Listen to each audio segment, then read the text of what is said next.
Hello everyone, खुशी computer YouTube channel में आपका स्वागत है।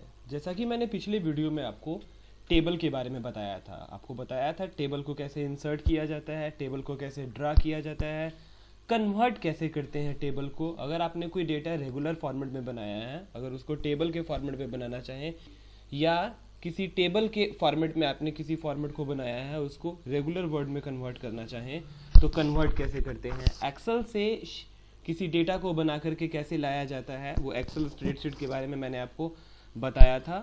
और क्विक टेबल्स के बारे में बताया था कि अगर आपको क्विकली कोई टेबल ओपन करना हो तो कैसे इसको ओपन किया जाता है। तो पिछली वीडियो में आपको टेबल्स के बारे में मैंने बताया था। इस वीडियो को अगर आप देखना चाहें तो नीचे डिस्क्रिप्शन में लिंक दिया है, आप इस वीडियो को पहले देखें। जैसा कि आप सभी जानते हैं, एमएस वर्ड एक वर्ड प्रोसेसिंग एप्लीकेशन है। वर्ड के अंतर्गत वर्ड को प्रोसेस करने का काम किया जाता है, जैसे मेल मर्ज का उपयोग करना, इनवेलप्स का उपयोग करना, बायोडाटा तैयार करना, लेटर्स एप्लीकेशन बनाना, रिपोर्ट तैयार करना, एटसेट्रा। आज के इस वीडियो में आपको टेबल के अंदर प्रयोग होने वाले लेआउट और डिज़ाइन टैब के बारे में बताया जाएगा। अगर आप इसका पीडीएफ चाहते हैं तो नीचे डिस्क्रिप्शन में लिंक दिया है, आप वहां से जाकर डाउनलोड कर सकते हैं। आगे बढ़ने से पहले इस चैनल को लाइक, शेयर एंड सब्सक्राइब जरूर करें ताकि आने वाली वीडियो आप तक जल्द से जल्द पहुंच सके। तो स्टार्ट करेंगे हम लोग कैसे टेबल लेआउट को अपने सिस्टम में कैसे यूज करते हैं उसके बारे में आपको बताया जाएगा। तो जैसे ही आप टेबल लेआउट के अंदर जाएंगे तो सबसे पहला जो ग्रुप आपको मिलेगा वो टेबल नाम का ग्रुप होगा। इस टेबल ग्रुप के अंदर सबसे पहला जो ऑप्शन आता है वो सेलेक्ट होता है। अगर आप अपने टेबल के अंदर किसी डेटा को सेलेक्ट करना चाहें, किसी सेल को या किसी रो को, कॉलम को या पूरे टेबल को सेलेक्ट करना चाहें तो कैसे सेलेक्ट करते हैं उसके बारे में इसमें बताया जाता है। तो सबसे पहले आपको एक टेबल बनाना होगा। यहाँ नीचे क्लिक करें और इंसर्ट में जाएं। जैसे ही इंसर्ट पे क्लिक करेंगे तो आपको टेबल मिलेगा। इस टेबल के ऊपर आपको क्लिक करना होगा और क्लिक करने के बाद यहाँ पर आपको एक टेबल बना लेना होगा जिसमें आपको कितनी रो और कितनी कॉलम चाहिए वो यहाँ डिसाइड करना होगा। अगर मान लीजिए हमको एक टेबल चाहिए 6x1 का, तो यहाँ पर आपको क्लिक करना होगा। तो जैसे ही आप यहाँ पर क्लिक करेंगे तो आपका टेबल यहाँ पर पेज पर बन जाएगा। अब इसमें एक डेटा बनाइए। सबसे पहले यहाँ पे लिखते हैं name, English, math, computer, Hindi और लास्ट में हम लोग एक टोटल का जगह बना लेते हैं। अगर इसके नीचे आपको एक रो बनाना हो तो उसके लिए आपको टैब बटन का यूज करना होगा। तो जैसे ही आप टैब बटन प्रेस करेंगे लास्ट वाले सेल में जाकर के तो एक नीचे में और रो बन जाएगा। अब इसके अंदर जाकर के आपको कोई नाम लिखना होगा। जैसे यहाँ पर हम लोगों ने लिखा जैक, इंग्लिश में उसका नंबर लिख दे और यहाँ टोटल की जगह खाली छोड़ देते हैं। टोटल करना आपको लास्ट में बताया जाएगा कि कैसे टोटल किया जाता है। तो जैसे ही आप टेबल को इंसर्ट कीजिएगा तो आपके स्क्रीन के ऊपर में एक डिज़ाइन और एक लेआउट नाम का टैब खुल जाएगा। मतलब आपका कर्सर अगर इस टेबल के अंदर रहेगा तो ही आप इसका उपयोग कर पाएंगे। अगर आप बाहर क्लिक कर दीजिएगा तो ना ही आपको लेआउट नजर आएगा और ना ही आपको डिज़ाइन नजर आएगा। तो आपको पहले टेबल बनाना होगा और उसके अंदर क्लिक करना होगा। अंदर क्लिक करने पर ही आपको टेबल का लेआउट और डिज़ाइन दिखेगा। तो हम टैब बटन प्रेस करके इसको और आगे बढ़ा लेते हैं। जैसे अब अगला नाम हम लोगों ने जॉन लिख दिया और उसका यहाँ पर कोई नंबर लिख दिया कि कितना कितना किस सब्जेक्ट में नंबर आया है। टोटल के लिए जगह खाली छोड़ दी है। अब सबसे पहले हम लोगों को सीखना था सेलेक्ट का उपयोग कैसे करते हैं। तो देखिए ये है सेलेक्ट। सेलेक्ट के बारे में लिखा हुआ है, this option is used to select the current cell, row, column और एंटायर टेबल या डॉक्यूमेंट। तो अगर मान लीजिए आपको किसी एक सेल को सिलेक्ट करना हो तो उस सेल के ऊपर आपको पहले क्लिक करना होगा और ये देखिए ये लेआउट के अंदर जाते हैं तो ये सबसे पहला ग्रुप है, इसको हम लोग टेबल बोलते हैं और इसके अंदर 3 ऑप्शन आपको मिलेंगे। तो सबसे पहला जो ऑप्शन होगा वो सेलेक्ट नाम का ऑप्शन होगा। अगर आप सेलेक्ट के ऊपर क्लिक करेंगे तो इसमें ऑप्शंस आएंगे 4। अगर सेल के ऊपर क्लिक करिएगा तो जो करंट सेल पे आपका कर्सर होगा उसे वो सेलेक्ट कर देगा। अगर इसी तरह से आप जाकर के किसी एक रो को सिलेक्ट करना चाहें, जैसे आप फर्स्ट रो को सिलेक्ट करना है चाहें तो सिलेक्ट रो के ऊपर क्लिक कर दे तो आपका फर्स्ट रो सिलेक्ट हो जाएगा। तो सिलेक्ट करने के लिए इसका उपयोग किया जाता है। आप किसी एक कॉलम को सिलेक्ट करना चाहें तो सिलेक्ट कॉलम के ऊपर क्लिक करके कॉलम को सिलेक्ट कर सकते हैं और अगर पूरे टेबल को सिलेक्ट करना चाहे तो सिलेक्ट के अंदर जाकर सिलेक्ट टेबल पर आपको क्लिक करना होगा। तो इस तरह से आपका सारा टेबल सेलेक्ट हो जाएगा। इसे माउस से भी इजीली सिलेक्ट किया जा सकता है। जैसे अगर आपको नेम को सिलेक्ट करना हो तो नेम को केवल सिलेक्ट कर ले। अगर आपको किसी एक रो को सिलेक्ट करना हो तो यहाँ से देखिए, यहाँ से कर्सर को ले जाएं और इधर आगे की तरफ ले जाएं, केवल एक ही रो सिलेक्ट होगा। अगर नीचे ड्रॉ कीजिएगा तो और भी सिलेक्ट हो जाएगा। तो जब एक सिलेक्ट हो तभी आप माउस को होल्ड किए रहेंगे, तो उसको अनहोल्ड करें।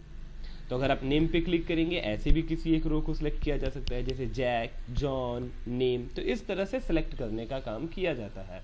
अगर आप रो पर क्लिक करेंगे तो रो सिलेक्ट होगा। अगर आप कॉलम पे क्लिक करेंगे, ये देखिए एरो बनेगा एक डाउन का, इस पे क्लिक करके किसी कॉलम को सिलेक्ट किया जा सकता है ऐसे। तो ये तरीका होता है सेलेक्ट करने का, ऐसे सेलेक्ट किया जाता है। तो सेलेक्ट के बाद जो अगला ऑप्शन है उसे कहा जाता है व्यू ग्रिड लाइन। इसका काम क्या होता है कि जब हम प्रिंट करना चाहें डेटा को, तो हम चाहते हैं कि हमारा लाइन प्रिंट ना हो लेकिन डेटा वैसे का वैसे ही प्रिंट हो। जैसे अगर आपको अभी इस डेटा को प्रिंट करना होगा तो ये बॉर्डर भी साथ साथ प्रिंट होगा। तो इसका प्रयोग कैसे किया जाता है, इसके लिए सबसे पहले आपको क्या करना होगा, अपने पूरे टेबल को सिलेक्ट करना होगा। सिलेक्ट के अंदर जाकर सिलेक्ट टेबल पे क्लिक करना होगा। उसके बाद आपको क्या करना होगा, ये देखिए यहाँ पर एक डिज़ाइन नाम का ऑप्शन आता है और इसमें जाकर के पहले बॉर्डर को नो बॉर्डर कर दें। तो जब नो बॉर्डर करिएगा तो यहाँ पर देखिए आपको यहाँ पर जो लाइनिंग आ रही थी टेबल की वो हट गई, लेकिन इंटरनली लाइनिंग है। मैं चाहता हूँ कि जब मैं सिस्टम पर काम कर रहा हूँ, मतलब उस समय तक मेरी लाइन नज़र आए, लेकिन प्रिंट करें तो वो लाइन प्रिंट आउट ना हो। तो वैसी परिस्थिति के लिए लेआउट के अंदर जाकर के व्यू ग्रिड लाइन का उपयोग करते हैं। तो देखिए ये व्यू ग्रिड लाइन अब काम करेगा जब नो बॉर्डर कीजिएगा तब। अगर आप अभी व्यू ग्रिड लाइन के ऊपर एक बार क्लिक करिएगा तो आपको ग्रिड लाइन्स नज़र आएंगी, अगर क्लिक कर दीजिएगा तो ग्रिड लाइन्स वहाँ से हाइड हो जाएंगी। मतलब आप सिस्टम पर काम करते हुए लाइनिंग को देख सकते हैं, लेकिन जब प्रिंट कीजिएगा तो ये लाइनिंग प्रिंट नहीं होगी। तो इस तरह से इसका उपयोग करते हैं। अगर आप यहाँ पर क्लिक करते हैं तो सारा टेबल सेलेक्ट हो जाएगा। अगर आप डिज़ाइन में जाकर के ऑल बॉर्डर पे क्लिक करेंगे तो सारा बॉर्डर यहाँ पर आ जाएगा। तो इस तरह से इसका यूज़ किया जाता है। अब लेआउट के अंदर हम लोग अगला ऑप्शन सीखेंगे, टेबल ग्रुप का अगला ऑप्शन जो है उसका नाम है प्रॉपर्टी। तो प्रॉपर्टीज़ के ऊपर क्लिक करिएगा तो प्रॉपर्टीज़ के अंदर बहुत सारे ऑप्शंस आपको मिलेंगे। तो इसमें आपको बॉर्डर एंड शेडिंग में जाना होगा। जब बॉर्डर एंड शेडिंग के ऊपर क्लिक करिएगा तो यहाँ पे देखिए पेज बॉर्डर को भी यूज़ कर सकते हैं, शेडिंग को भी यूज़ कर सकते हैं और टेबल के बॉर्डर को भी यूज़ किया जा सकता है। आपको टेबल का बॉर्डर किस तरह का, किस स्टाइल का चाहिए वो यहाँ से डिसाइड किया जाता है। अगर आपको प्लेन में चाहिए तो प्लेन पे क्लिक करें, आपको डैशेस में चाहिए या डॉट में चाहिए तो डॉट के ऊपर क्लिक करें। तो जो स्टाइल आपको इम्प्लीमेंट करना होगा उसके ऊपर एक बार क्लिक करना होगा, यहाँ से कलर को सिलेक्ट कर देना होगा, देन ओके पर क्लिक करना होगा। तो जैसे ही ओके पे क्लिक करिएगा तो आपका ये टेबल का जो लाइन है ये इस तरह का हो जाएगा। अगर इसके अंदर के रंग को बदलना चाहें तो ठीक उसी तरह से सिलेक्ट करना होगा, प्रॉपर्टी बॉर्डर एंड शेडिंग में जाइए और देखिए यहाँ पे एक शेडिंग नाम का ऑप्शन होगा। ये शेडिंग पर क्लिक करना होगा, आपको कोई भी एक कलर सेलेक्ट कर लेना होगा इसमें से और उसके बाद ओके करना होगा। तो ओके करते ही टेबल के पीछे का रंग चेंज हो जाएगा। और अगर इसको पहले जैसा करना चाहें तो आप यहाँ से अंडो कर सकते हैं। अंडो के ऊपर क्लिक करेंगे तो आपका टेबल पहले जैसा हो जाएगा। तो ये काम था फर्स्ट ग्रुप का, ये लेआउट का पहला ग्रुप है जिसका नाम है टेबल। अब हम लोग अगले ग्रुप की बात करेंगे। अगले ग्रुप का जो नाम है उसको हम लोग रोज एंड कॉलम्स के नाम से जानते हैं। तो इसका कैसे यूज़ किया जाता है वो देखिए। सबसे पहले हमें क्या करना होगा, अपने टेबल को सेलेक्ट कर लेना होगा। तो जैसे ही सिलेक्ट करिएगा तो होम पर जाने पर आपको कॉपी नज़र आएगा, तो कॉपी पर क्लिक करना होगा। सो चलते हैं अब नेक्स्ट पर। देखिए तो सेकंड ग्रुप का नाम है रोज एंड कॉलम्स। इस रोज एंड कॉलम्स में जाइएगा तो सबसे पहला आपको ऑप्शन नज़र आएगा डिलीट।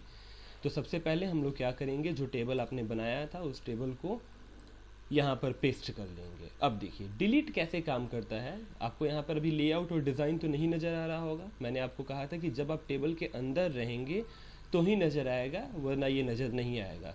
तो आपको कहाँ जाना होगा, अब लेआउट में। तो जब लेआउट के ऊपर क्लिक करिएगा तो ये डिलीट आएगा। डिलीट के ऊपर क्लिक करते ही आपसे 4 ऑप्शन पूछेगा, सेल, कॉलम, रो और टेबल। अगर डिलीट टेबल के ऊपर क्लिक करते हैं तो पूरा टेबल ख़त्म हो जाएगा। डिलीट रो के ऊपर क्लिक करिएगा तो जो रो आप सेलेक्ट किए रहेंगे, जो रो पे आप क्लिक किए रहेंगे, जैसे जैक के पूरे डेटा को हमें ख़त्म करना है तो जैक पर क्लिक करके आपको डिलीट रो कर देना होगा, तो जैक वहाँ से ख़त्म हो जाएगा। और उसको वापस लाना चाहें तो यहाँ से अंडो कर दें तो वो वापस आ जाएगा। किसी कॉलम को हटाना चाहें, जैसे ये टोटल है तो इसके ऊपर क्लिक करें और क्लिक करने के बाद डिलीट में जाएं और डिलीट कॉलम पर क्लिक करें तो कॉलम ख़त्म हो जाएगा। अगर अंडो करिएगा तो वो वापस आएगा। पूरे टेबल को अगर आप मिटाना चाहें तो डिलीट के अंदर जाकर के डिलीट टेबल पर क्लिक करना होगा। इस तरह से आप पूरे टेबल को मिटा सकते हैं। तो डिलीट करने के लिए इसका यूज़ करते हैं। इसी तरह से अगर मान लीजिए इसके ऊपर में हमें एक हेडिंग बनाना हो तो उसके लिए इंसर्ट अबव का इस्तेमाल किया जाता है। देखिए इसका कैसे यूज़ करते हैं, आप जहाँ पर भी क्लिक करिएगा, जैसे जैक के ऊपर अगर आपको एक रो बनाना हो तो आप जैक के ऊपर क्लिक करें और इंसर्ट अबव में जाएं। तो जैसे ही इंसर्ट अबव के ऊपर क्लिक करिएगा तो उसके ऊपर एक जगह आपको मिल जाएगी। तो जगह को इंसर्ट करने के लिए इसका यूज़ करते हैं। आप किसी रो को बनाना चाहें या आप किसी कॉलम को बनाना चाहें तो इसका यूज़ करते हैं। अगर गलती से इसको ले लिए हैं तो अंडो कर सकते हैं। नेम के ऊपर क्लिक करेंगे, इंसर्ट अबव, इसके ऊपर में एक जगह बन जाएगी और अगर अंडो करिएगा तो जगह हट जाएगी। अगर मान लीजिए आपको टोटल के राइट साइड में एक जगह बनाना हो तो उसके लिए आपको क्या करना होगा, यहाँ पर देखिए इंसर्ट राइट, चारों अलग अलग साइड के एरो बने हुए हैं। अगर जहाँ क्लिक करिएगा वहाँ पर वो इंसर्ट करेगा। रो पे क्लिक करिएगा रो, कॉलम पे क्लिक करिएगा कॉलम इंसर्ट होगा। तो टोटल पे मैंने क्लिक किया, मुझे इसके बगल में चाहिए तो देखिए राइट के ऊपर क्लिक करते ही टोटल के बगल में एक और कॉलम बन गया। तो इसका यूज़ ऐसे किया जाता है। अगर आप अंडो कर दीजिएगा तो वो हट जाएगा। ज़रूरी नहीं है कि फर्स्ट में या लास्ट में या टॉप में या बॉटम में ही कर सकते हैं, बीच में भी कभी अगर लाना हो, जैसे मैथ और कंप्यूटर के बीच में आपको कोई एक और जगह बनानी है कॉलम की, तो आप जहाँ पर भी क्लिक कीजिएगा, जैसे मैथ पे क्लिक करिएगा तो आपको इंसर्ट राइट पे क्लिक करना होगा और अगर आप कंप्यूटर पे क्लिक करते हैं तो इंसर्ट लेफ्ट पे क्लिक करना होगा। तो इस तरह से इसका यूज़ किया जाता है। अंडो कर दीजिएगा तो ख़त्म हो जाएगा ये। तो ये काम था रोज एंड कॉलम्स का। अगर अबव पे क्लिक करेंगे तो ऊपर के साइड में बनेगा, बिलो पे क्लिक करेंगे तो नीचे के साइड बनेगा, लेफ्ट पे क्लिक करेंगे तो लेफ्ट में एक जगह बनेगी, राइट पे क्लिक करिएगा तो राइट में एक जगह बनेगी। ठीक इसी प्रकार से अब हम लोग अगला पढ़ेंगे मर्ज। ये ग्रुप नंबर 3 है। इसका यूज़ कैसे किया जाता है, पहले हम लोग क्या करेंगे, ये पूरे डेटा को यहाँ से सेलेक्ट करके कॉपी कर लेंगे और अब चलते हैं नेक्स्ट अगले पर। देखिए इसका नाम है मर्ज। ये ग्रुप नंबर 3 है। आपने जो डेटा को कॉपी किया है उसको यहाँ पर क्लिक करके पेस्ट कर दे। तो जैसे ही आप पेस्ट कीजिएगा तो देखिए मर्ज के अंदर सबसे पहला जो ऑप्शन आता है वो मर्ज सेल है। अगर आप 2 या 2 से अधिक सेल को एक करना चाहें तो उसके लिए आपको मर्ज का इस्तेमाल करना होगा। तो कैसे इसका यूज़ किया जाता है वो देखिए। सबसे पहले आपको क्या करना होगा, इस टेबल के अंदर क्लिक करना होगा। तो जब आप लेआउट के अंदर जाइएगा, लेआउट के अंदर जाने के बाद मर्ज नाम का आपको ग्रुप मिलेगा। तो मर्ज के अंदर जो सबसे पहला ऑप्शन आता है वो मर्ज सेल है। इसका प्रयोग कैसे होगा, जब आप सेलेक्ट कीजिएगा, मान लीजिए इसके ऊपर में आपको एक जगह बनानी हो तो उसके लिए इंसर्ट अबव का यूज़ करना होगा। मैंने आपको बताया था अभी, इंसर्ट अबव से ऊपर में एक जगह बन जाएगी। अब क्या करना है, हमें ये सारे अलग अलग सेल को एक करना है। तो सारे अलग अलग सेल को एक करने के लिए यहाँ से सेलेक्ट करके आपको मर्ज सेल पे क्लिक करना होगा। तो मर्ज सेल पे क्लिक करिएगा तो वो सारा अलग अलग जो सेल था वो एक सेल में बदल जाएगा। तो अब हमें क्या करना है, इसको अगर एक सेल में ये बदल जाए तो आप यहाँ पर कोई हेडिंग दे सकते हैं। जैसे किसी हेडिंग को देना हो तो हेडिंग देना आप भूल गए हैं तो उसके लिए आपको ऊपर में एक रो को बनाना होगा और रो को बनाने के बाद उसको मर्ज कर देना होगा। तो मर्ज के ऊपर क्लिक करिएगा तो सारा अलग अलग सेल एक हो जाएगा। ये मर्ज का काम है। अब अगले ऑप्शन का नाम है स्प्लिट सेल। स्प्लिट सेल का मतलब क्या होता है कि अगर आप एक सेल को 2 अलग अलग पार्ट में बांटना चाहें तो इसके लिए इसका यूज़ करते हैं। जैसे मान लीजिए ये टोटल है, इस सेल को 2 अलग अलग भागों में बांटना चाहें तो यहाँ पर क्लिक करें और क्लिक करने के बाद देखिए लेआउट स्प्लिट सेल, कितने इसको कॉलम में आप बांटना चाहते हैं तो 2। तो 2 यहाँ पर आपको लिख लेना होगा और उसके बाद ओके करना होगा। तो देखिए एक सेल 2 अलग अलग सेलों में बट गया। तो सेल को एक बनाने का काम मर्ज सेल का होता है और सेल को अलग अलग बनाने का काम स्प्लिट सेल का होता है। ये इसका काम है। इसको पहले जैसा करना चाहें तो मर्ज के ऊपर क्लिक करें, ये इसका काम है। स्प्लिट टेबल का मतलब होता है टेबल को स्प्लिट कर देना। स्प्लिट करने का मतलब ये हो गया कि जैसे मान लीजिए ये जैक है, ये नेम है, ये जॉन है, मैं चाहता हूँ कि ये दोनों अलग अलग पार्ट में बट जाए। तो स्प्लिट टेबल के ऊपर क्लिक करिएगा तो देखिए ऊपर का 2 हिस्सा अलग हो गया और नीचे का 2 अलग हो गया। तो अगर टेबल को ही 2 भागों में बांटना चाहें तो इसका यूज़ करते हैं। अगर इसको एक में करना चाहें तो आप अंडो का भी यूज़ कर सकते हैं, नहीं तो यहाँ पर क्लिक कर डिलीट बटन आपको प्रेस करना होगा। तो जैसे ही डिलीट बटन प्रेस कीजिएगा तो एक में हो जाएगा। तो अब देखिए डिज़ाइन और लेआउट यहाँ आ गया। तो ये मर्ज का काम है। एक का काम होता है मिलाना, अगर बहुत सारे सेल्स को एक करना हो तो मर्ज सेल का उपयोग करते हैं। दूसरे का काम होता है स्प्लिट करना और तीसरे का काम होता है टेबल को स्प्लिट करना। ये सेल को स्प्लिट करता है, ये टेबल को स्प्लिट करेगा। अब हम लोग ग्रुप नंबर 4 की तरफ बढ़ेंगे। जो ग्रुप नंबर 4 है उसका नाम है सेल साइज। सेल साइज को कैसे चलाया जाता है, इसके लिए हमें अपने डेटा को कॉपी कर लेना होगा। तो सबसे पहले जो डेटा यहाँ पर बना हुआ था इसको हम लोग यहाँ से कॉपी कर लेंगे। तो जैसे ही कॉपी पर क्लिक करेंगे तो अब ग्रुप नंबर 4 पर जाएंगे। तो ग्रुप नंबर 4 का नाम है सेल साइज। आपको क्या करना होगा, यहाँ पर क्लिक करना होगा और क्लिक करने के बाद उसी डेटा को यहाँ पर पेस्ट कर देना होगा, टेबल को, बनाए हुए टेबल को। अब हमें टेबल के अंदर जाना होगा और जाने के बाद यहाँ पर देखिए लेआउट आएगा और इसमें आता है सेल साइज। सेल साइज के अंदर सबसे पहले आता है ऑटो फिट। ऑटो फिट का मतलब होता है इसके अंदर दो मेनली ऑप्शन होते हैं। अगर आप कंटेंट के ऊपर क्लिक करिएगा तो जो आपका टेबल है वो कंटेंट के अकॉर्डिंग अपने आप सेट हो जाएगा। तो अगर ऑटो फिट के ऊपर क्लिक करते हैं तो ऑटो फिट के ऊपर क्लिक करने के बाद ऑटो फिट कंटेंट नाम का ऑप्शन आएगा। तो जब कंटेंट के ऊपर आप क्लिक करिएगा तो कंटेंट का मतलब हो गया कि जो भी आपने डेटा बनाया है, जो भी सेल के अंदर नाम लिखे हुए हैं, उस नाम के अकॉर्डिंग सेल का साइज हो गया। अगर मुझे नाम के अकॉर्डिंग नहीं करना हो तो आप ऑटो फिट के अंदर जाकर के ऑटो फिट विंडो पे क्लिक कर दे। तो विंडो के ऊपर क्लिक करिएगा तो सेल के अंदर नाम कितना बड़ा है उससे कोई मतलब नहीं रहेगा। आपका ये जो टेबल है ये पूरे पेज के अकॉर्डिंग रहेगा। तो ये इसका काम होता है। अगर आप ऑटो फिट के अंदर जाकर कंटेंट पे क्लिक करते हैं तो कंटेंट का मतलब हो गया कंटेंट के अकॉर्डिंग हो जाएगा, और अगर आप विंडो के ऊपर क्लिक करते हैं तो विंडो के अकॉर्डिंग ये हो जाएगा। तो अब हम लोग हाइट की बात करेंगे। अगर किसी एक सेल के या किसी एक रो के लंबाई को बढ़ाना चाहें तो उसके लिए आप हाइट का इस्तेमाल कर सकते हैं। तो जैसे अगर आपने जैक के ऊपर क्लिक किया हो और हाइट के ऊपर जाकर के देखिए ये इंक्रीज होता है, ये डिक्रीज होता है। तो इंक्रीज के ऊपर क्लिक करिएगा तो यहाँ से इसकी लंबाई बढ़ेगी, और डिक्रीज के ऊपर क्लिक करिएगा तो यहाँ से इसकी लंबाई कम होगी। इसी तरह से ये विड्थ होता है। इसका उपयोग कैसे किया जाता है कि जैसे ये नेम के ऊपर मैंने क्लिक किया और ये देखिए इसकी अगर विड्थ को कम करना हो तो यहाँ से कम कर सकते हैं, इसके विड्थ को बढ़ाना हो यहाँ से तो बढ़ाया जा सकता है। तो ये हाइट और विड्थ का काम है, ये इसका यूज़ होता है। अगर आप यहाँ पर क्लिक करते हैं तो पूरे टेबल के लंबाई को एक साथ हाइट को बढ़ाया जा सकता है, ये इसका काम है।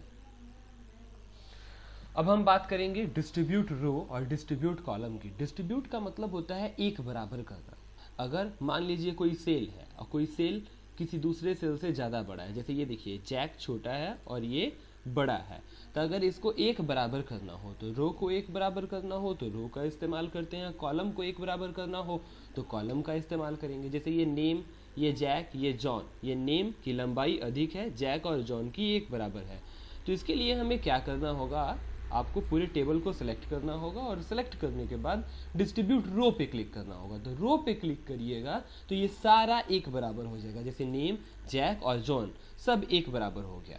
और अगर मान लीजिए किसी कॉलम की विड्थ कम है, जैसे देखिए नेम कम है और इंग्लिश ज़्यादा है, तो अगर इसे एक बराबर करना हो तो उसके लिए आपको इसे भी सिलेक्ट करना होगा पूरे टेबल को, और देखिए डिस्ट्रीब्यूट कॉलम पे क्लिक करना होगा। तो कॉलम पे क्लिक करिएगा तो सारा कॉलम एक बराबर हो जाएगा। तो इसका प्रयोग किया जाता है डिस्ट्रीब्यूट रो और डिस्ट्रीब्यूट कॉलम को, मतलब रो और कॉलम को एक बराबर करने के लिए इसका उपयोग करते हैं। ये था हमारा सेल साइज, ये ग्रुप नंबर 4 है। अब ग्रुप नंबर 5 की बात करेंगे। ग्रुप नंबर 5 का नाम है अलाइनमेंट। इस ग्रुप नंबर 5 को चलाने के लिए सबसे पहले इसी डेटा को हमें कॉपी करना होगा। तो जब हम कॉपी करेंगे तब नेक्स्ट पेज पर जाएंगे तो देखिए अलाइनमेंट आएगा और यहाँ पर इसको पेस्ट कर देते हैं। तो देखिए वही वाला टेबल यहाँ पर बन गया। अब हमें क्या करना होगा, ये देखिए टेबल के अंदर क्लिक करना होगा और चलते हैं लेआउट के अंदर। तो लेआउट के अंदर जाते ही आपको एक अलाइनमेंट नाम ग्रुप मिलेगा, अलाइनमेंट नाम का। इस अलाइनमेंट के अंदर देखिए एक आता है टॉप, एक आता है मिडिल, एक आता है बॉटम। अगर मान लीजिए आप अपने डेटा को सिलेक्ट करते हैं तो सिलेक्ट करने के बाद ये देखिए अगर मिडिल पे क्लिक करिएगा तो मिडिल में ये हो जाएगा, अगर टॉप पे क्लिक करिएगा तो ये टॉप में हो जाएगा, अगर बॉटम पे क्लिक करिएगा तो ये बॉटम में हो जाएगा। इसी तरह से लेफ्ट है, राइट है, लेफ्ट है, राइट है, ये इसका यूज़ होता है। अगर आप जो कंटेंट लिखे हुए हैं उस कंटेंट को टेबल के सेंटर में करना चाहें तो इसके लिए हमें क्या करना होगा, अगर मान लीजिए आप टॉप के पोजीशन पे हैं तो आपको डायरेक्टली यहाँ पर क्लिक करना होगा अलाइन सेंटर के ऊपर। तो जैसे ही अलाइन सेंटर पे क्लिक करिएगा तो सारा एक बीच में आ जाएगा। ठीक इसी प्रकार से अलाइनमेंट होता है। अलाइनमेंट के अंदर एक टेक्स्ट डायरेक्शन होता है। जैसे जैक के ऊपर आपने क्लिक किया और डायरेक्शन को बदल दिया, देखिए जैक की डायरेक्शन चेंज होगी। ये देखिए जैसे जैसे क्लिक करिएगा चेंज होते जाएगी। और पहले जैसा करने का काम अंडो का होता है, यहाँ से आप पहले जैसा कर सकते हैं। सभी सेल की लंबाई को एक साथ बढ़ाना चाहें तो सेल मार्जिन का उपयोग करते हैं। इसके लिए हमें क्या करना होगा, पूरे टेबल को सिलेक्ट करना होगा, सेल मार्जिन पे जाना होगा और जितनी आप लंबाई को बढ़ाना चाहते हैं यहाँ से उतना सेट कर दें। अब जितना आप सेट कीजिएगा, जैसे मैंने कर दिया 0.04 और उसके बाद क्लिक करके ओके करते हैं, तो देखिए बढ़ गई लंबाई। ठीक इसी प्रकार से सेल मार्जिन पे जाएंगे और ये देखिए यहाँ पर मैंने 1 कर दिया, ओके, तो लंबाई बढ़ गई है। और अगर इसको कम करना हो तो कम करने के लिए आप अंडो का यूज़ कर सकते हैं। अंडो पे क्लिक करके इसकी लंबाई जैसी थी वो वैसी हो जाएगी। ये है सेल मार्जिन। अब हम लोग अगले ग्रुप की तरफ बढ़ेंगे जिस ग्रुप का नाम है डेटा। डेटा के अंदर क्या होता है, सबसे पहले अपने जो टेबल में बनाए हुए हैं डेटा को इसके कॉपी कर लें और कॉपी करने के बाद अब अगले पेज पर चलते हैं। तो यहाँ पर क्लिक करके उसे पेस्ट कर लेंगे। जब पेस्ट करिएगा तो इसके अंदर देखिए आपको लेआउट के अंदर डेटा नाम का एक ग्रुप मिलेगा। इसके अंदर आता है शॉर्ट, इसके अंदर आता है रिपीट, इसके अंदर आता है कन्वर्ट और एफएक्स फार्मूला। शॉर्ट का मतलब होता है कि जो डेटा आपने बनाया है उसको असेंडिंग और डिसेंडिंग ऑर्डर में अगर अरेंज करना चाहें तो इसका यूज़ करते हैं। तो इसके लिए आपको 2-4 नाम और टाइप करने होंगे। तो इसमें नाम कैसे बढ़ाते हैं, लास्ट वाले सेल पर क्लिक करें और टैब बटन प्रेस करें। तो जैसे ही टैब बटन प्रेस कीजिएगा तब इसमें नाम आगे लिखने की जगह दे देगा। अब इसके अंदर जाकर के आपको कोई एक नाम लिखना होगा, जैसे अभी यहाँ पर उसके मार्क्स को लिख दें। उसके बाद फिर टैब बटन प्रेस करें। तो टैब बटन प्रेस करने के बाद अब अगला नाम लिखना होगा। यहाँ पर आपको फिर टैब बटन प्रेस करते हुए आगे बढ़ें। तो अब जैसे मान लीजिए मैंने इसमें 4 नाम लिख दिए। अब मैं चाहता हूँ ये चारों नाम को असेंडिंग ऑर्डर में अरेंज कर दें। तो इस डेटा को केवल सिलेक्ट करिए। कैसे सिलेक्ट करेंगे, ये देखिए ऊपर में जाकर स्टार्ट करेंगे सिलेक्ट करना और नीचे में जाकर के छोड़ देंगे। तो जैसे ही शॉर्ट के ऊपर क्लिक करिएगा तो यहाँ पे असेंडिंग और डिसेंडिंग 2 ऑप्शन मिलेंगे आपको। तो असेंडिंग के ऊपर क्लिक करके ओके करिएगा तो देखिए ए, जे और पी, तो ये असेंडिंग ऑर्डर में हो गया। अगर आप शॉर्ट के ऊपर क्लिक करके डिसेंडिंग करते हैं तो ये डिसेंडिंग ऑर्डर में हो जाएगा। तो ये इसका काम होता है। असेंडिंग या डिसेंडिंग ऑर्डर करने के लिए हम लोग शॉर्ट का यूज़ करते हैं, लेकिन इसके लिए आपको प्रॉपर डेटा को सिलेक्ट करना होगा। जब डेटा सेलेक्ट हो जाएगा तो ही इसका यूज़ करेंगे। सेकेंड ऑप्शन का नाम आता है रिपीट हेडर रो। ये क्या काम करता है कि जैसे इसमें देखिए लिखा हुआ है, this option is use to repeat the header row on every printed page. मतलब इसका काम ये है कि अगर आपने किसी एक पेज के ऊपर डेटा बनाया है और उसी डेटा को अगले पेज के ऊपर ले जाना चाहें, मतलब पहले टेबल की हेडिंग को, पहले पेज की हेडिंग को अगर अगले पेज पे रिपीट करना चाहें तो इसका यूज़ करते हैं। तो इसके लिए हमें क्या करना होगा, इसी टेबल को अगले पेज पर ले जाना होगा। तो कैसे ले जाएंगे, ये देखिए, ये लास्ट में जाकर के क्लिक करें और टैब बटन प्रेस करें। तब तक टैब बटन प्रेस करें जब तक यही टेबल अगले पेज पर ये चला गया। तो जब अगले पेज पर ये चला जाएगा तो देखिए ये हेडिंग है और यहाँ पर कोई हेडिंग नहीं है। तो मैं चाहता हूँ यही वाली हेडिंग को मैं अगले पेज पर रिपीट कर दूँ ताकि मुझे अगले पेज पर ये हेडिंग ना बनानी पड़े। तो आपको यहाँ पर क्लिक करना होगा और रिपीट हेडर रो। तो जैसे ही यहाँ पर क्लिक करेंगे तो देखिए ये जो आपने हेडिंग बनाई हुई थी ये रिपीट हो गई अगले पेज पर। अगर इसे फॉर्मेट करना चाहें, फॉर्मेट मतलब इसको अगर आप सजाना चाहें तो सेलेक्ट करके होम में जाएं और होम में जाने के बाद अगर मैंने इसको बोल्ड किया हो और इसके लिखावट के साइज़ को बढ़ाया हो और यहाँ से केस बदल दिया हो तो देखिए जैसे जैसे इफेक्ट वहाँ पर पड़ेगा वैसा वैसा इफेक्ट यहाँ पर भी पड़ेगा। तो इसका प्रयोग किया जाता है किसी एक पेज की हेडिंग को अगले पेज पर दोहराने के लिए, लेकिन टेबल वो एक ही होना चाहिए, अलग अलग टेबल ना हो। अगर आप इसको अंडो करते हैं तो अंडो करने पर आपका जो बनाया हुआ टेबल था वो पहले जैसा हो जाएगा। तो ये रिपीट हेडर रो का काम है। इसके लिए आपको लास्ट वाले सेल पर जाकर टैब बटन को प्रेस करना होगा और तब तक टैब बटन को प्रेस करना होगा जब तक कि ये अगले पेज पर न चला जाए। अब देखिए कन्वर्ट टू टेक्स्ट की बात करते हैं। तो कन्वर्ट टू टेक्स्ट का मतलब होता है कि अभी आपने जो डेटा बनाया है ये रेगुलर फॉर्मेट में नहीं है, ये टैबुलर फॉर्मेट में है। आपको क्या करना होगा, इसे सिलेक्ट करना होगा और कन्वर्ट टू टेक्स्ट पे क्लिक करना होगा। तो अगर कन्वर्ट टू टेक्स्ट के ऊपर क्लिक करिएगा तो इसमें पैराग्राफ आएगा, टैब्स आएगा, कॉमाज आएगा, अदर आएगा। तो आपको टैब पर क्लिक करके ओके करना होगा। तो देखिए जो आपने टेबल के अंदर डेटा बनाया हुआ था वो डेटा हटकर रेगुलर फॉर्मेट में हो गया। वो टैबुलर फॉर्मेट था, ये रेगुलर फॉर्मेट है, ये इसका काम है। और अगर इसको पहले जैसा करना चाहें तो अंडो पे क्लिक करके पहले जैसा कर दें। इसमें और भी ऑप्शन आपको मिलेंगे, जैसे यहाँ जाकर के आप कॉमा पे क्लिक करें और ओके, तो देखिए जो भी सेल में अलग अलग लिखे थे उसको कॉमा के रूप में वो बना दिया। अगर अंडो करते हैं तो ये भी पहले जैसा हो जाएगा। अब लास्ट ऑप्शन सीखेंगे जिसका नाम है एफएक्स फार्मूला। ये बहुत ही यूजफुल फार्मूला होता है कि अगर आपने कोई डेटा बनाया है, इससे अगर आप सम करना चाहें तो एफएक्स फार्मूला के माध्यम से सम किया जा सकता है। देखिए, तो इसके लिए क्या करना होगा, आपको जिस सेल के ऊपर क्लिक करिएगा उस सेल के ऊपर क्लिक करने के बाद एफएक्स फार्मूला में जाना होगा और यहाँ पर आपको देखना होगा कि जो आप डेटा ऐड करना चाहते हैं वो किधर है।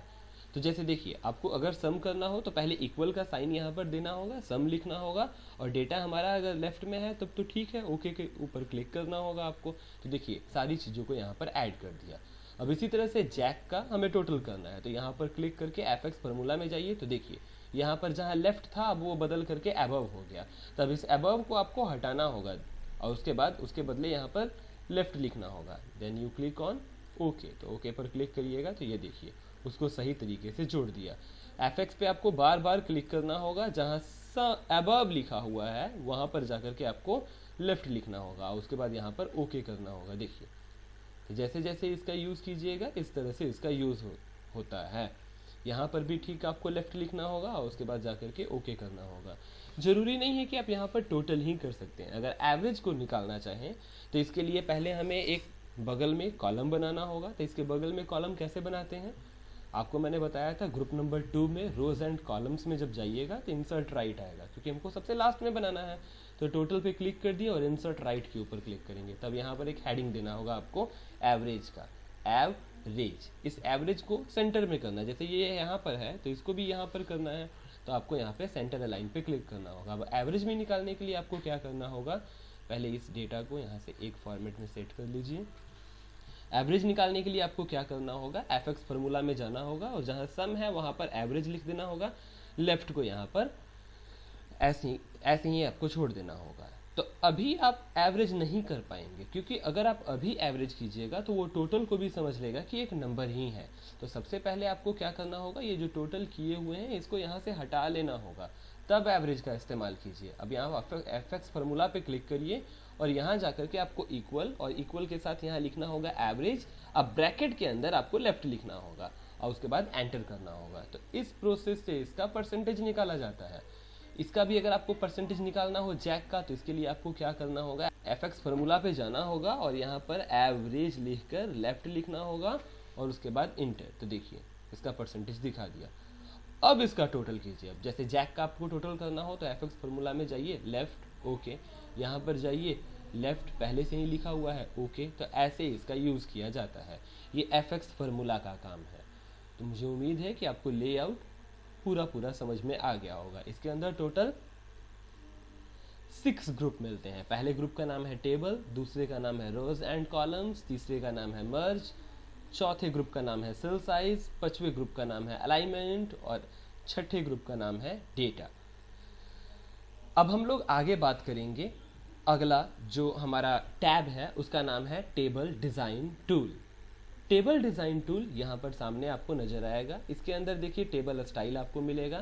तो इसके लिए हमें क्या करना होगा, जो टेबल हमने बनाया था उसी टेबल को सिलेक्ट करके कॉपी कर लेना होगा और यहाँ अगले पेज पर जाकर इसे पेस्ट कर देना होगा। यहाँ से पेस्ट कर दिए। अब देखिए, अब आपको यहाँ पे डिज़ाइन तो नहीं नज़र आ रहा होगा, क्योंकि वो इसलिए नहीं नज़र आ रहा है कि हमारा कर्सर जो है वो टेबल से बाहर है। तो आपको इसके अंदर क्लिक करना होगा, तब आप जाएंगे डिज़ाइन के अंदर तो आपको डिज़ाइन मिलेगा। अब देखिए, जैसे ही डिज़ाइन के अंदर जाइएगा तो आपको इसमें सबसे पहला जो ग्रुप मिलेगा उसका नाम है table style option. Table style option के अंदर हेडर रो आता है, फर्स्ट कॉलम आता है, टोटल रो आता है, लास्ट कॉलम आता है। इसका प्रयोग तभी होगा जब आप पहले से टेबल स्टाइल का इस्तेमाल किए रहिएगा। जैसे अगर आप यहाँ पर जाते हैं और जाने के बाद किसी एक टेबल स्टाइल को इम्प्लीमेंट करते हैं तो क्लिक करने पर ये टेबल स्टाइल इस पर आ गया। अब देखिए, हेडर रो औरों से अलग है। जैसे ये देखिए, ये हमारा सेकंड नंबर का रो है, ये हमारा फर्स्ट है, तो ये उससे अलग है। तो इसी तरह से अगर आप हेडर रो के ऊपर क्लिक को हटा देते हैं, जैसे देखिए यहाँ पे चेकबॉक्स के ऊपर टिक का साइन लगा हुआ था, तो इसको अगर हटा दीजिएगा तो वो नॉर्मल हो जाएगा। इसी तरह से फर्स्ट कॉलम के ऊपर आप क्लिक कर दीजिएगा, नॉर्मल हो जाएगा। तो ये इसका काम है। अगर आप हेडर रो पे क्लिक करते हैं तो ऊपर का रो बनेगा, अगर आप फर्स्ट कॉलम पे क्लिक करिएगा तो फर्स्ट कॉलम औरों से अलग हो जाएगा। इसी तरह से लास्ट कॉलम है, लास्ट कॉलम भी अलग हो जाएगा। टोटल रो है, टोटल रो देखिए बाकी सबसे अलग हो गया। इसको पहले जैसा करना हो तो वैसे क्लिक कर सकते हैं। बैंडेड रो का मतलब होता है देखिए रो को बैंड करना, एक रो अलग होगा दूसरा रो अलग होगा। अब बैंडेड कॉलम का मतलब होता है देखिए ब्लैक और वाइट, ब्लैक और वाइट इसका यूज किया जाता है, तो इसको कहते हैं टेबल स्टाइल ऑप्शन।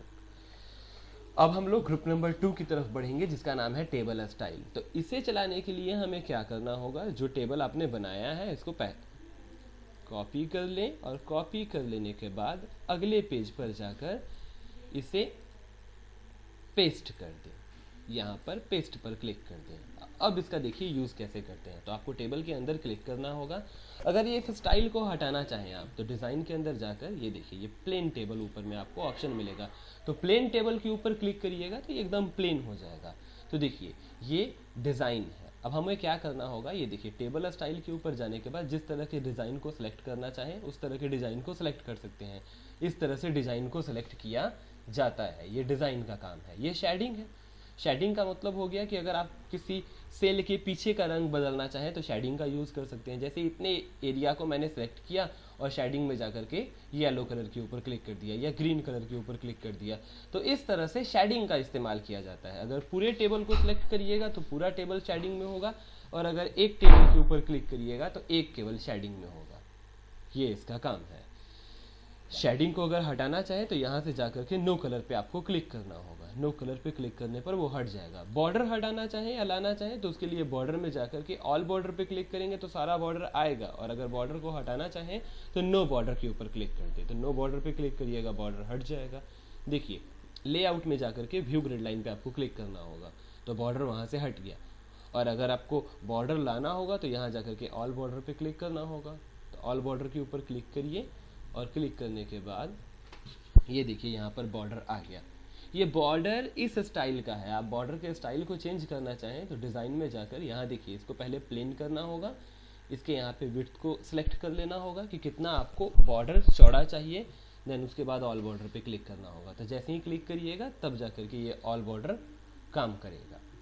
अब जो लास्ट हमारा ग्रुप रह गया है डिज़ाइन का, तो अब देखिए अगले जो ग्रुप का नाम है उसका नाम है ड्रा बॉर्डर। इसमें बॉर्डर को ड्रॉ करने के लिए टूल्स मौजूद होते हैं। ये ग्रुप नंबर 3 है।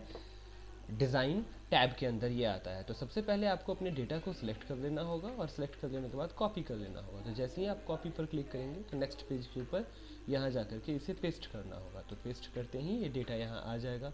इसमें देखिए सबसे पहले क्या आएगा, आपको टेबल के अंदर क्लिक करना होगा, डिज़ाइन में जाना होगा। देखिए डिज़ाइन में जाने के बाद आपको सबसे पहले इसके अंदर नज़र आएगा लाइन स्टाइल। लाइन स्टाइल का मतलब होता है लाइन के स्टाइल को चेंज करना। आपने यहाँ से अपने डेटा को सिलेक्ट कर लेना होगा टेबल को, और सिलेक्ट करने के बाद यहाँ से लाइन के स्टाइल को सिलेक्ट करना होगा। तो जिस स्टाइल को सिलेक्ट कीजिएगा, जैसे अगर मान लीजिए मुझे ये डॉटेड की लाइन चाहिए या ये अगर बोल्ड लाइन चाहिए मुझे, तो मैंने इसके ऊपर क्लिक किया और क्लिक करने के बाद एक बार ऑल बॉर्डर पे क्लिक करना होगा। मतलब केवल सेलेक्ट करने से केवल काम नहीं होगा, सेलेक्ट करने के बाद ऑल बॉर्डर पे जरूर क्लिक करें। यहाँ जाकर के अगर प्लेन पे क्लिक करते हैं ऑल बॉर्डर, प्लेन के ऊपर क्लिक करने के बाद यहाँ से इसके विड्थ को बढ़ाना चाहें तो ये सेकंड ऑप्शन देखिए, जो फर्स्ट ऑप्शन था उसका नाम था लाइन स्टाइल, सेकंड ऑप्शन जो है उसका नाम है लाइन विड्थ। इसका यूज़ क्या किया जाता है, लाइन के विड्थ को बढ़ाने के लिए इसका यूज़ करते हैं। तो यहाँ देखिए जितने लाइन के विड्थ को बढ़ाना हो 1 पॉइंट तो 1 पॉइंट पे क्लिक करना होगा, 3 पॉइंट तो 3 पे क्लिक करना होगा, और ऑल पे क्लिक कर दे। देखिए तो सारा इस तरह का हो जाएगा। ये पेन कलर है। पेन कलर का मतलब लाइन कलर। जैसे लाइन के रंग को बदलना हो ग्रीन के ऊपर क्लिक करिएगा, ग्रीन होगा, लेकिन ऑल बॉर्डर के आपको ऊपर बार बार क्लिक करना होगा। जब ऑल बॉर्डर के ऊपर क्लिक करिएगा तो ही ये बॉर्डर होगा। इसको अगर पहले जैसा करना चाहें तो यहाँ से एक बार प्लेन करें, यहाँ से इसको 1 पॉइंट कर दें और यहाँ से ब्लैक कर दें, तो देखिए ये पहले जैसा हो जाएगा। इसी तरह से ये ड्रा बॉर्डर होता है। ड्रा बॉर्डर का कैसे इस्तेमाल किया जाता है, आपको ड्रा बॉर्डर के ऊपर एक बार क्लिक करना होगा और यहाँ देखिए पेंसिल आपको एक बन जाएगी, कर्सर आपका जो है वो पेंसिल बन जाएगा। और ये देखिए जैसे जैसे आप बॉर्डर को ड्रा करते जाइएगा वैसे वैसे ये बनता जाएगा। तो ये इसका काम है, इसको कहा जाता है ड्रा करना। ये ड्रा करने के लिए यूज़ होता है। और अगर इसको आप हटाना चाहें तो इरेज के ऊपर क्लिक करके इसे इरेज किया जा सकता है सेलेक्ट करके। तो इस तरह से इसको हम लोग इरेज करते हैं।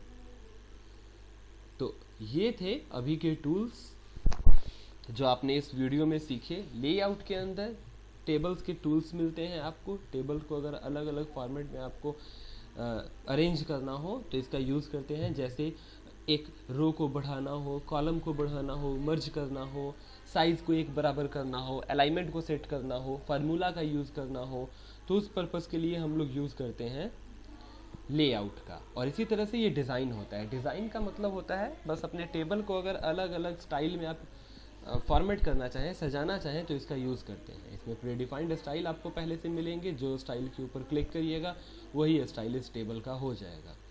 तो ये था आज का वीडियो। अगर वीडियो अच्छा लगा हो तो लाइक शेयर एंड सब्सक्राइब करना ना भूलें। Thank you.